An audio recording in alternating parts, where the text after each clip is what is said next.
Alright, I'm going to show you how I fixed an issue I was having on Apex Legends the other day. It's pretty quick, and I'll get straight to the point. The issue I was having was load into a game, I could never hear my teammates. My mic would light up like my mic was working, their mics was lighting up, I just couldn't hear them. Everything else was fine. So I watched some YouTube videos, it told me to check my input and output, make sure whatever I was currently using was selected. And it was, so it just never worked, and I just assumed it just wasn't.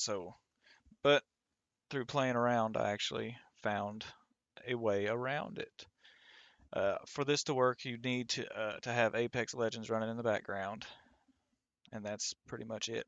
Then you go to sound settings, just type it in down here and click it. I already have it pulled up here. Come right down here to your advanced sound options and click it.